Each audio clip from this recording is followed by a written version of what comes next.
Pertama-tama siapkan 6 buah wadah 1,5 liter dan tanaman eceng gondok. Kemudian langkah pertama yang kita lakukan adalah menuangkan 1 liter limbah air ke dalam wadah yang telah dipersiapkan. Dilanjutkan dengan menimbang eceng gondok sebanyak 50 dan 100 gram. Kemudian masukkan eceng gondok ke dalam wadah yang telah dipersiapkan. Nah, berikut adalah 3 perlakuan dan 2 ulangan yang akan menjadi bahan pengamatan selama 7 hari ke depan.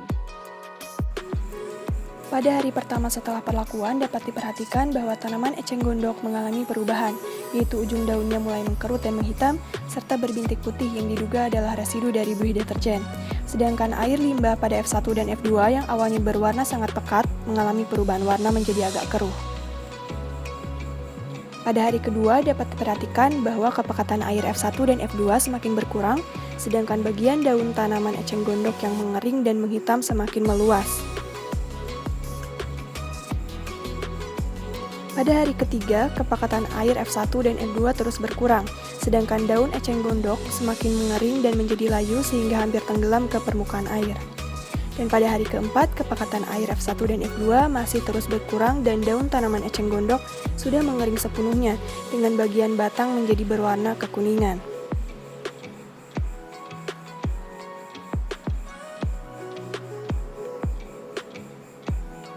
Dan pada hari kelima, air F1 dan F2, terutama pada F1, kepekatannya terus berkurang dan tanaman eceng gondok menjadi semakin kering dan kecoklatan hingga mencapai batang, namun belum secara keseluruhan.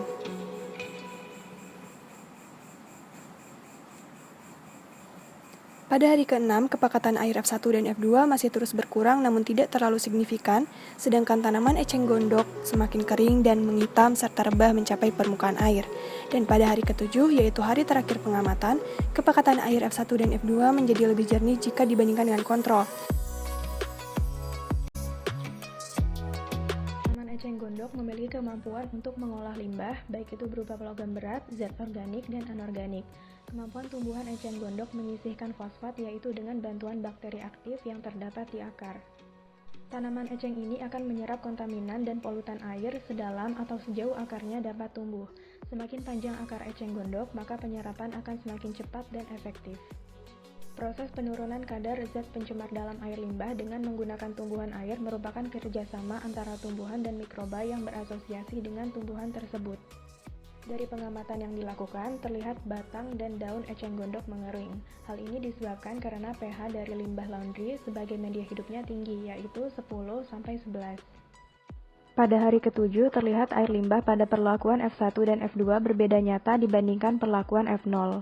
Air limbah pada perlakuan F1 dan F2 berwarna lebih jernih, sedangkan air limbah pada perlakuan F0 masih berwarna putih keruh sama seperti semula. Selain itu, bau harum deterjen pada perlakuan F1 dan F2 juga sudah tidak ada, sedangkan air limbah pada perlakuan F0 masih berbau harum. Pada praktikum tersebut dapat disimpulkan bahwa tanaman eceng gondok efektif untuk menurunkan kontaminan limbah air deterjen. Dengan cara menyerap zat polutan, dibuktikan dengan air yang semakin jernih dan keadaan tanaman eceng gondok yang semakin buruk. Selain itu, dapat disimpulkan juga bahwa tidak ada perbedaan yang signifikan antara perlakuan F1 dan F2.